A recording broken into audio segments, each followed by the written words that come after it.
So, when can we get out of here? What? Greentail had enough of Udmild's hospitality for the time? Oh, Jody, yeah, thanks. I'm good. The reader and the stars will point the way as ever. It's just, so far, we've kept going on north. If that's the case again this time. The Sea of Solace spreads north and west from here for untold leagues. I could not tell you when last a vessel dared to sail those waters. Tizo asserts himself during the conversation. What is the matter, little one?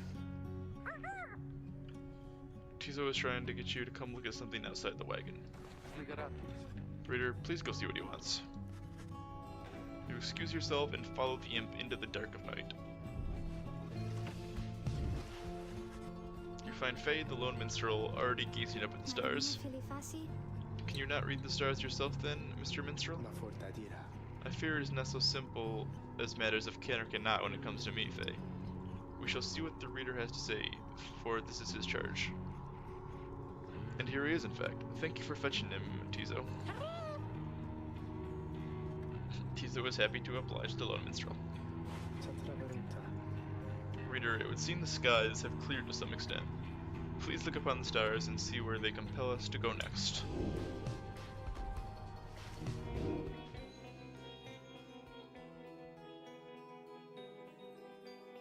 Oh, and we're going north.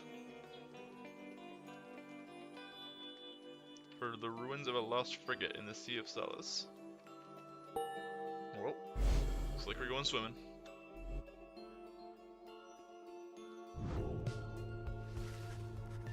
The right beckons you still further north, toward the middle of the Sea of Solace. That's not good. You're joking, right, chum? Does the reader seem the joking type to you, Greentail? We do not argue with the stars. You talk like we can just go right out into the water. Pardon my interruption, though. Perhaps we can. Say what? My client, Sandalwood. He has a way of anticipating such eventualities. West of here lies a place called Big Bertrude's. The proprietor is an old companion of his. She may be able to assist us. Hedwin's smile returns. That sounds like our best shot right now. Let's pack it up and move as soon as possible.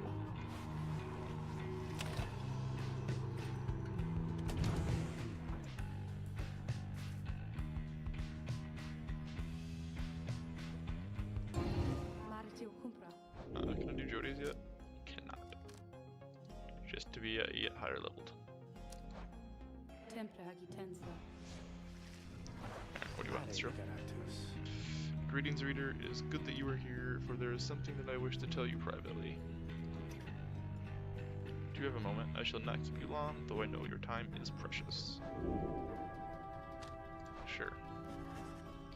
You bid him to continue and make clear your interest in whatever he has to say. Very well, and thank you for your time. And I should further note, matters that pertain directly to the rights I must reveal to you alone, for thus I am obliged. In any case, when you confronted with withdrawn and witch Umadi, you might recall she tended to invoke a certain name. Ishlak, the Astralborn. I hesitate to say it even now. You would be forgiven if you took the ravings of Udmadi for mere nonsense. However, her words, as it turns out, ring with a certain truth. Before the union of the 8 scribes, when they first found themselves here in the downside, this land was even less hospitable, if that can be believed. It was ruled over by the greater titans, colossal monsters. The one called Ishlak was the eldest and most fearsome of the lot. Just the same, the scribes managed to defeat it. They later used Ishlak's own hide and ichor to bind the Book of Rites. However, Ishlak did not truly die, for by some accounts it seems to be incapable of death. The creature is regenerating even now, although very, very slowly. Its vows to devour this land and everything in it. Only then can it return unto whatever plane that banished it to ours. So in a way, it's an exile, just like you.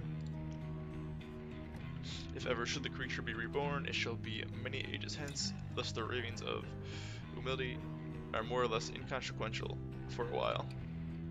Yet the history of Schlack is inexorably linked to the rites and therefore must be known. I trust your research of the book shall lead you to discover more in time. I hope all of this is of some reassurance, and now I leave you to your more immediate concerns. I shall go check and see how everyone is faring at this time. He heads out into the evening, bidding you a good rest of the evening.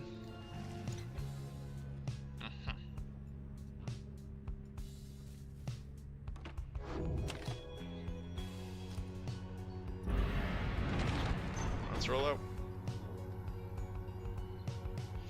To Big Bertrude's.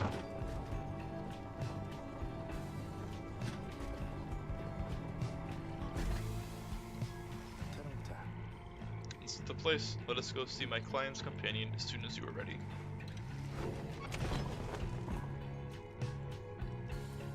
Nothing else to do? Let's go see Big Bertrude. Big Bertrude is a sickly gathering of bog dwellers who stay within shadows, yet you can feel their eyes surveying everything. The lone minstrel steps forward. Sandalwood sent us. Those words are enough to make the bog dwellers snap to attention. They emerge from the mud and dark and begin inspecting your black wagon with their strange tools. One of the bog dwellers slithers forth. She is larger than the rest and leaves no doubt that she commands the others. Thou speakest the name Sandalwood. We would know his whereabouts. Reveal them to us. Good day to you, Big Bertrude. It is a pleasure to meet you at last, for Sandalwood always spoke highly of you and your handiwork. Sorceress, bog dweller. He did he? In turn, we know who thou must be. Yet thou speakest of the past. Sandalwood, doth he yet live? Speak plain and quickly. To be quite frank with you, madame, I do not know for certain, for I have been apart from him for some time, carrying out his will. Though I have every faith that Sandalwood lives. As for his current whereabouts, I understand that he awaits us somewhere near Wakingwood, beyond the waters. The labyrinth of a forest on the western half of the Black Basin. We wish to seek him there, although, as you can see, our wagon is ill-suited for the task. The one called Bertrude frowns at this, studying the lone minstrel all the while. Indeed, then, leave us, return at dawn. That is all. By your grace, Big Bertrude. The lone minstrel turns away, but Hedwyn stops him. He seems to be putting a lot of faith in whatever that being is. Yeah. Hold on, are you sure about this? Leaving the wagon in their care? All should be in accordance with my client's plan. You keep calling Sandalwood your client. He must reward you well. Hey, in a manner of speaking, he helped me find a sense of purpose I thought lost. Hedwyn nods at this and turns to you. Well, my friend, I guess we'll see what happens, right? I'm off to let the others know. You find yourself with time for your vocations while bog dwellers go about their business.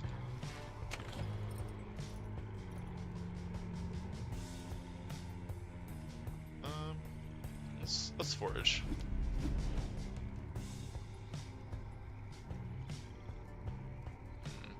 Mystical artifact or something Ron values. So it's probably like money versus a talisman. Let's check out a talisman. Well, chum, had enough scrounging for one day. Usually there isn't much, but if you never look, you never get, and believe me, it adds up. Oh, rank 1 talisman. Stamina regen? It's only rank 1, but stamina's good.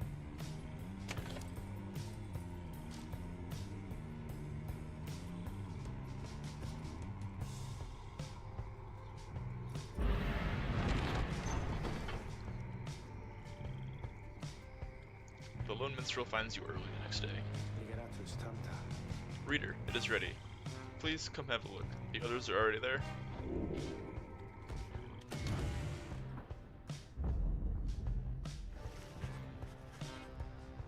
Black Wagon appears different now than it did even a day before. The hull is fully sealed and reinforced, and all manner of nautical equipment adorns the port side. Wow. You people seeing this? I'm gonna have a look around. The wagon should be fit for sea voyage. Let us depart at your earliest convenience. What about Big Bertrude? She then appears, as if on cue. Tell that Sandalwood he owes us twice over. If I may, Big Bertrude, you could tell him yourself. If you wish to accompany us in our voyage north, our group would welcome someone of your vast experience. Dare thee make flirtations upon us?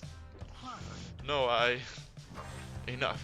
But should you see the Sandalwood, tell him also to come and visit us again. Now be gone from here, and tell no one that we were paid in favors. She slithers off without another word. The lone minstrel breaks the silence. We are fortunate that she assisted us, but we should go, just as she said. I know the navigational controls and shall explain. This is so exciting, I don't know how to swim. Tizo seems to share Faye's enthusiasm for heading out to sea. I'm beginning to feel ill already. Black Wagon becomes seaworthy. Sea of Solace awaits. Wait, I want to ring the bell. There's a bell.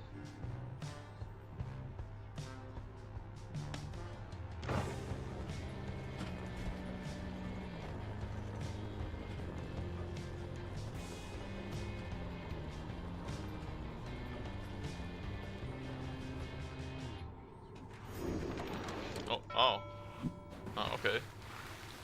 It actually just turns into a boat.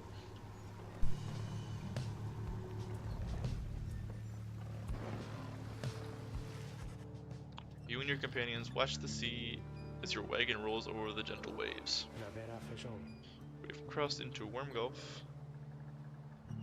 I hope that all of you are acclimating well.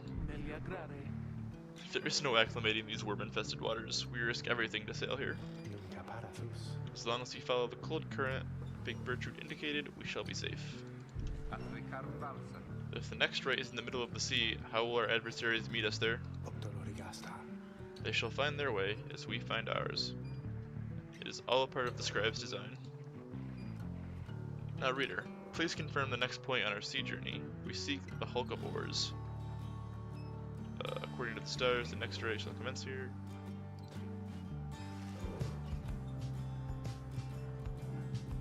I guess we're going there.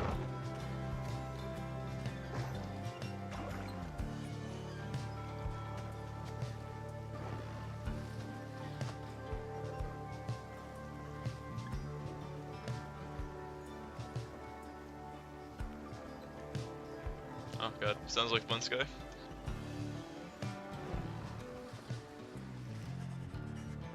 The wagon continues rolling gently across the waves, which seems to you a welcome change of pace after having come from flagging hands not very long ago.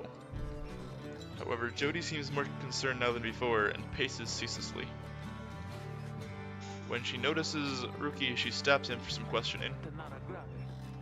Greentail, how is he doing? Who, Hedwin? He's pretty much the same. Been up all night, retching into the waters if I had to guess. His first time out to sea? His first. She turns to you. Reader, please check on Hedwin when you have the opportunity. He requires our support, and we require his swift recovery. You wish them a good afternoon as you go to check up on the others in the group. Later, you find Hedwin looking out of sorts. Oh, hello my friend, it's just, the sea hasn't been good for me, I guess. It's funny, all this trouble, just to get back to the Commonwealth, of all places. Hey, tell me something, what do you miss the most about that place?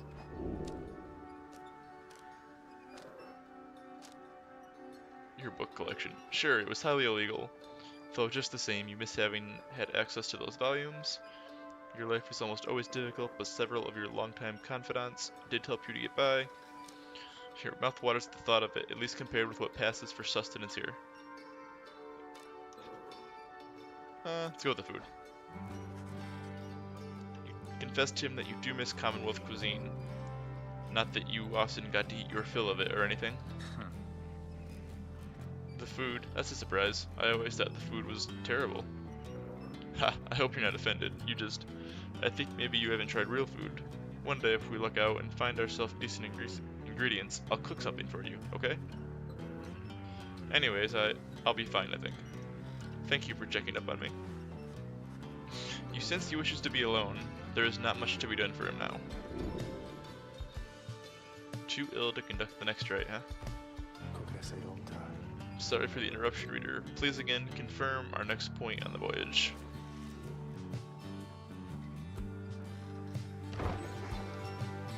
Up to sea we go.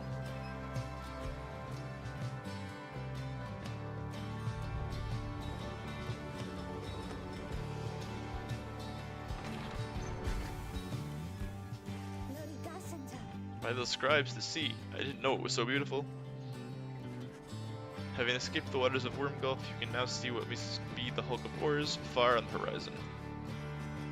Not everyone has taken well to the sea voyage, however. Tizo is wondering if Hedwin is feeling any better. He requires further rest, Tizo. All we can do is wish him a swift recovery. Reader, sir, from the point our voyage must diverge from Bertrude's instruction. Please consult with your companions about which course to take.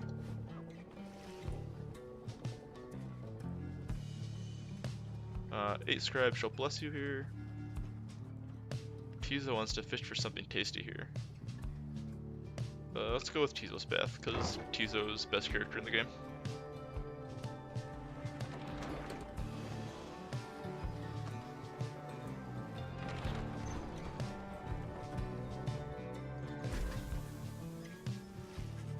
Sea is peaceful for the most part, save for the occasional strange shimmers beneath the surface. You realize the lone minstrel is looking down at them along with you.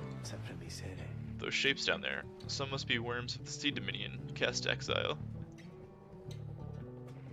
I understand they tirelessly fought the Commonwealth's wars. Having grown weary of their own, they must make worthy adversaries. Tizo appears to have spotted something tasty.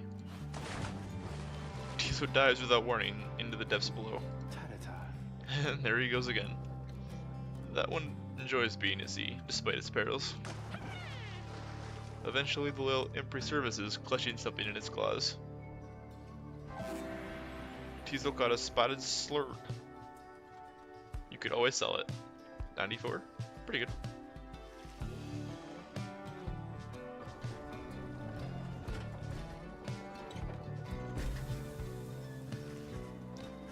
Last you arrive at the hulk of oars after journeying across the sea. It seems the next rite is to commence here soon, though there is no sign of your adversaries yet.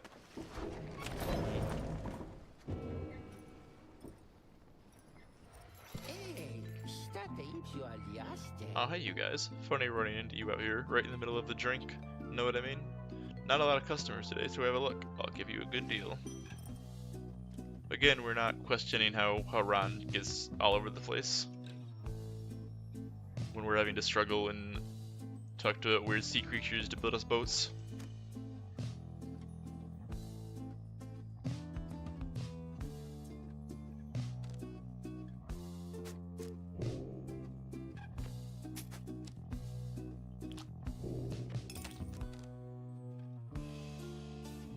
Should save up for that.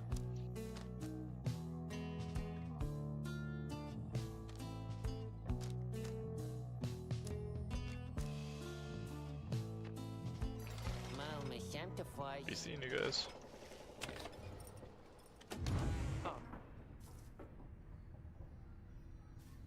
I like how the wagon is slowly getting cleaned up little by little.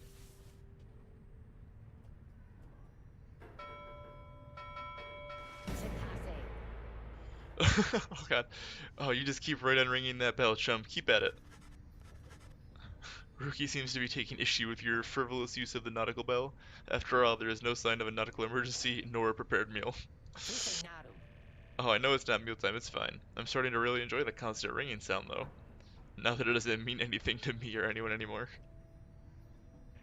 Besides, ringing that bell is probably some good exercise, right? And it's good training for my ears, too. You know we curs have ultra-sensitive hearing, don't you? Well, not anymore, I don't. Anyway, thanks, I mean that. He storms off. Ruki shall never forgive you for abusing the nautical bell. Rip, bad ending. Ruki hates us. Ruki reappears, laughing heartily. He was only joking. Probably. That's great.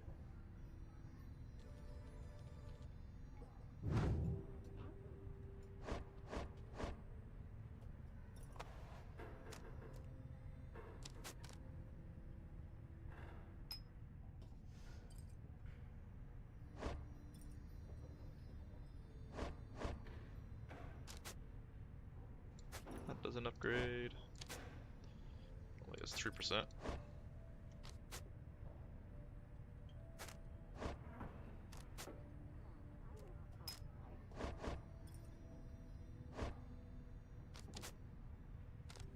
Nothing to really upgrade yet.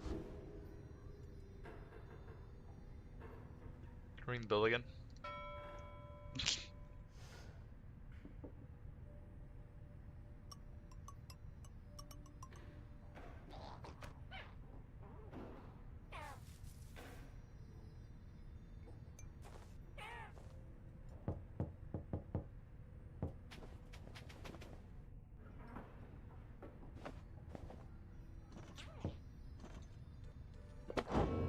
I think we got a new page.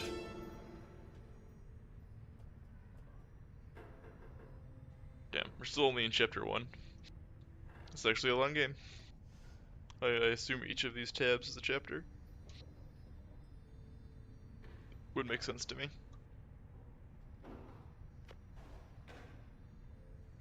The Emperor Salamur knew not of this. Of course, his expedition yielded not the treasure he desired, but brought him closer to his country than he had ever before.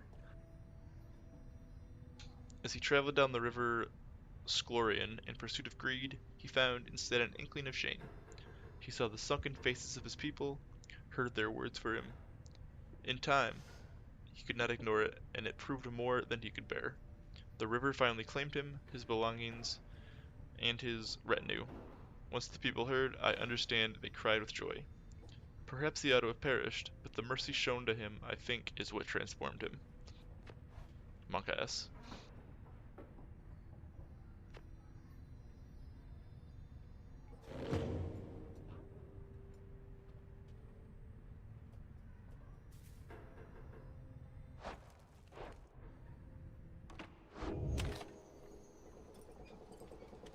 Oh, I never ducked to Jody. Whoops. Reader, a moment of your time. You ask what's on your mind. Hedwin. He is beginning to recover from his illness. However, its sudden onset serves as a reminder, I believe. I have known Hedwin since he was a child. Even now I hesitate to say that he has grown. Nevertheless, there are such things that even I would never say to him directly. For instance, I struggle with his confidence at times. Whether he leads us to freedom or our doom, I am ambivalent. Speak not a word of this to him, of course, in that case is unclear. I shall tell him in my own way if and when the time requires. In any case, when he reminds me of his mortal weakness, I end up having to consider what should happen should we become separated permanently. She trails off for a while. What I mean to say is, you should know that I am fully pledged now to this quest of ours, whether Hedwin is the one to lead us to its end or not. I have my reasons, one of them is him. I expect the same holds true for you. That is all I wish to say. Take care, reader. She nods and brushes past you towards the door.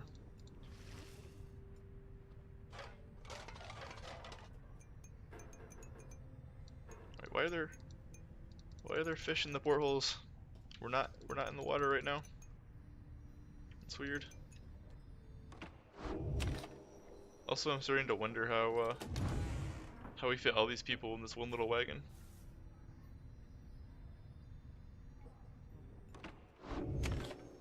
We've got quite the crew right now.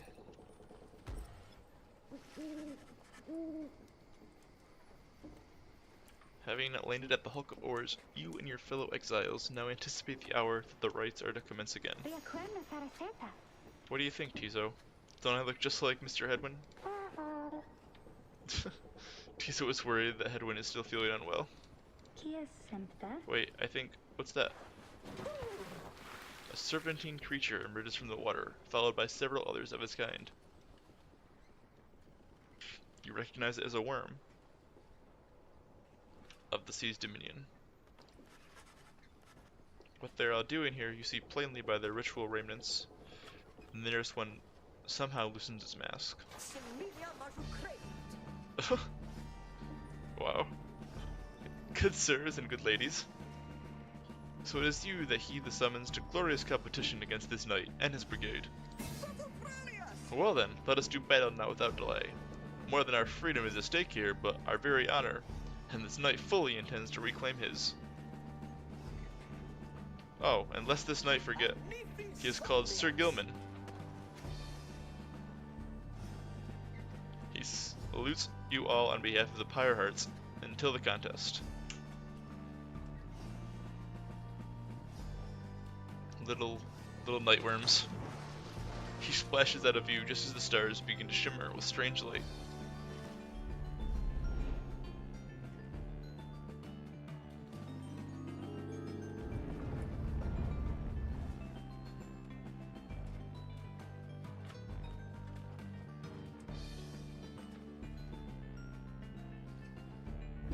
Relentless, aren't we, reader?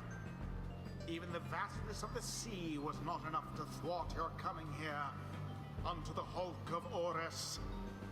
You would be wise not to underestimate your adversaries here, despite their pitiable look. I am, of course, referring to the Pyre Hearts.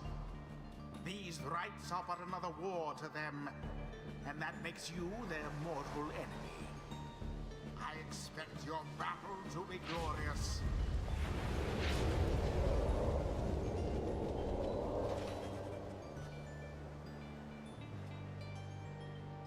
Your fellow exiles gathered on the rotting deck of the Hulk of Oars. As your adversaries clamber into view, Rookie paws up to them.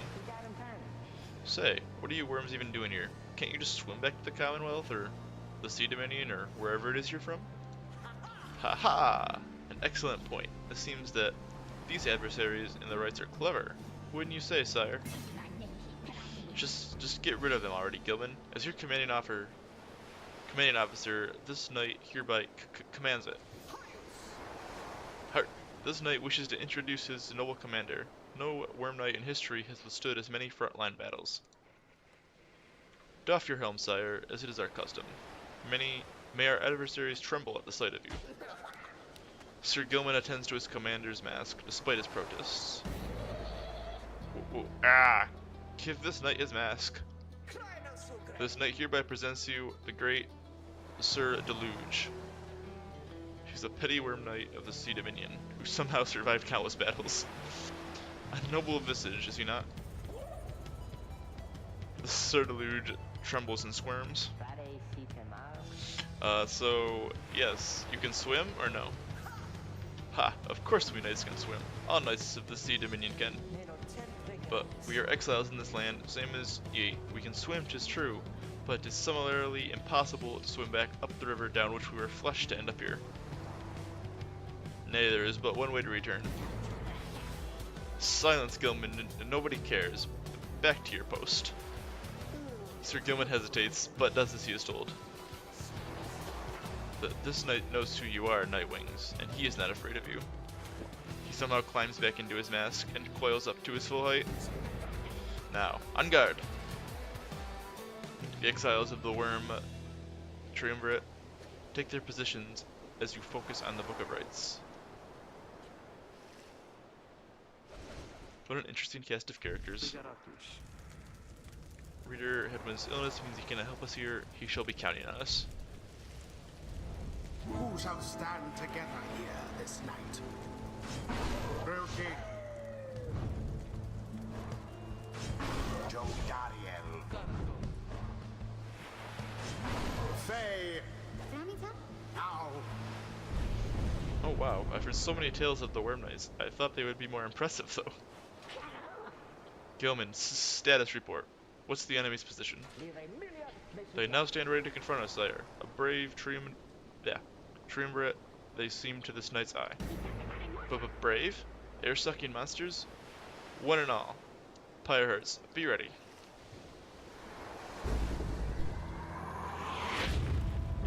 Oh, that's sea shanty though. Oh, they leave trails.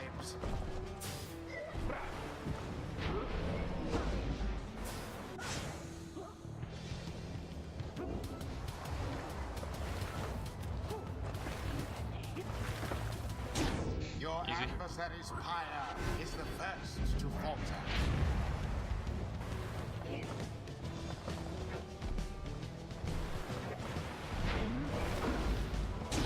Your I mistimed that. weakens. Both pyres now burn with the same strength.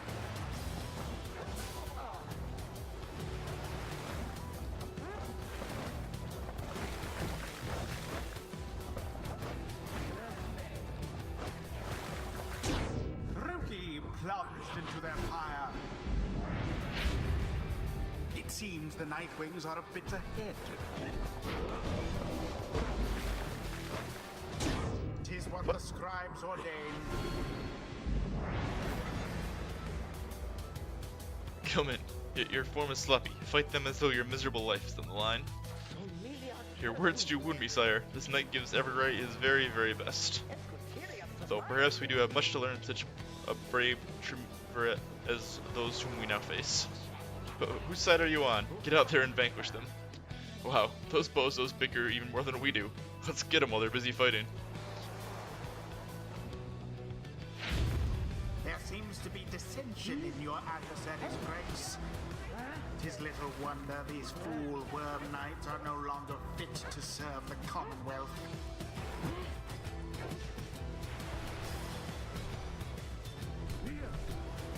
Well, I mean, if they're not gonna do anything about it, I'm just gonna walk Jody in. How utterly brazen. Okay, I like how they just gave me free damage. Let's not get overconfident, Nightwings. Whoa, what the fuck? I wasn't even ready.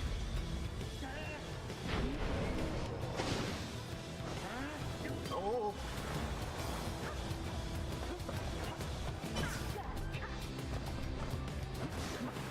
Oh.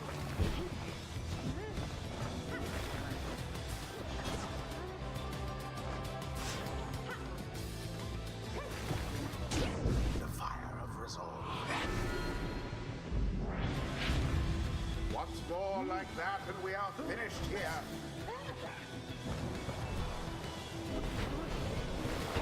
They're so fast, holy shit. Think Jody was a bad choice?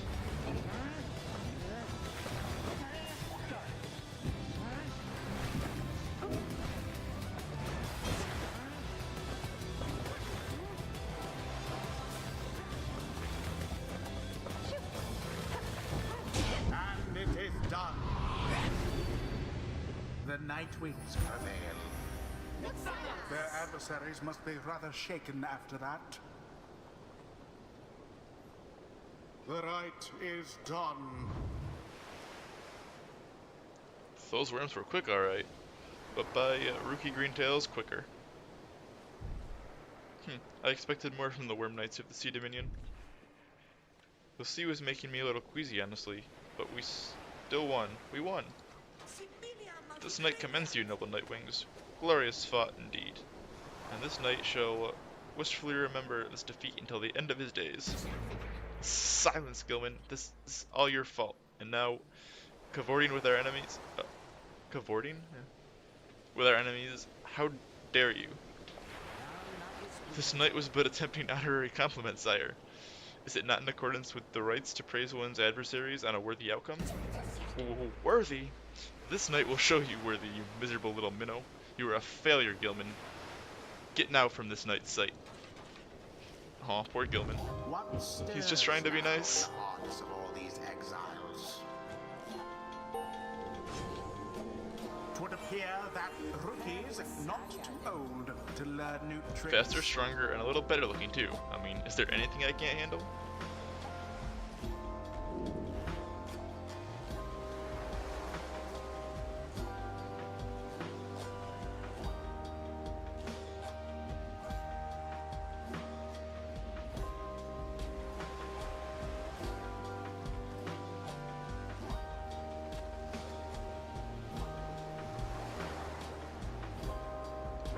Sure, let's just get the speed.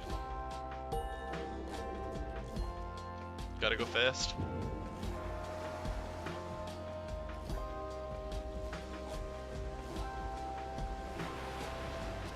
Until the next round.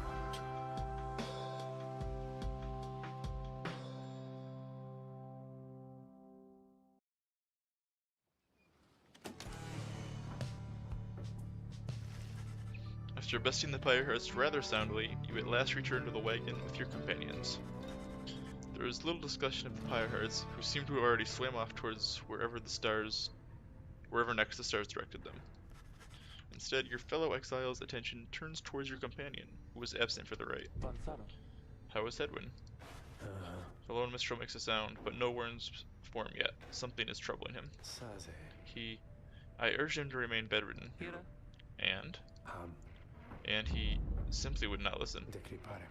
I am very sorry, but... Wait, what? Everyone stares at the lone minstrel in stunned silence. The lone minstrel breathes a heavy sigh. But then... Hey, what's with the long faces, everyone? Minstrel, I should wring that neck of yours. As I was attempting to explain, Hedwin is already up and about, despite my having strongly recommended further rest. Those who are unaccustomed to sea voyage and take ill, they are very likely to experience further symptoms if they do not remain bedridden, or at least sedentary. Hedwin is running a considerable risk of having to spend another night in great discomfort. What are you, a doctor? Nay, although I traveled once with one extensively. Look, I appreciate your caution and concern, Tariq, but I'm pretty well accustomed to discomfort here, and I had to see how things turned out tonight. I haven't had to stay out of a rite like that before. So, you were back among the living then, Hedwin? I was just seasick. Nevertheless, your full recovery requires rest. I think we all could use some rest after tonight anyways. Anyway, thank you everyone for your concern, and I'm sorry that I worried you or caused you further burden. He turns to you. My friend, what do you say we figure out where to go next? I'm beginning to miss being on solid ground. You follow him outside where the night sky awaits. Hey, I wanted to thank you for conducting the rite back there, without me being there. I could rest easy knowing you and the others would get through it. Anyway, I'll leave you to your reading. Can't begin to imagine where we'll be off to next. We're well past anywhere in the downside I've ever been. Even Jody hasn't gone this far. He bids you good evening as you turn your attention back to the sky.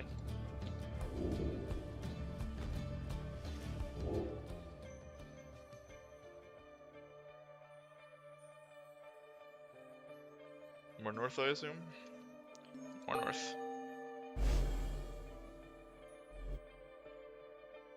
Is that an angry unicorn I just saw? Still further north then. Not simply north. This shall prove difficult. What's the problem? Our destination is beyond the deathless tempest.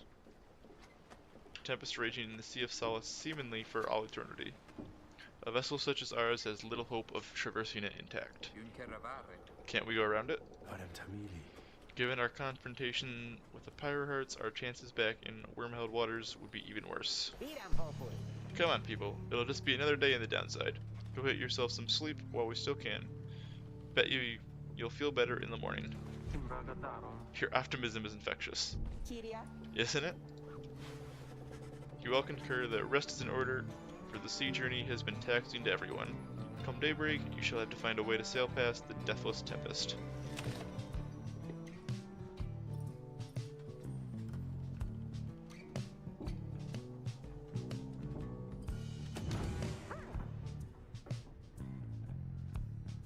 Oh, it's Tizo. What's up, Tizo? Tizo has been in a rather cheerful mood since being out at sea, and seems pleased to see you. Tizo is grateful for having had the opportunity to catch a fish for old time's sake. Tizo was asking if you want to know why he loves fishing so much. You sense his inquiry is rhetorical in nature, so you anticipate his response. Tizo loves catching fish because he hates them and everything they stand for. Wow, Tizo. He's devoted his life to the eradication of their kind ever since they killed his family. Oh. He seems on the verge of tears, though as far as you are aware, imps cannot cry. Then he leers at you, eyes wide, expecting a response. It seems he told you a joke. Laugh heartily at Tizo. You muster your best belly laugh following Tizo's joke. He stares at you sidelong for a moment. Tizo admits the real reason he loves catching fish is because Falcon Ron pays a lot of soul for them. He snickers back at you and bounces off. Tizo gains +1 hope for the next right.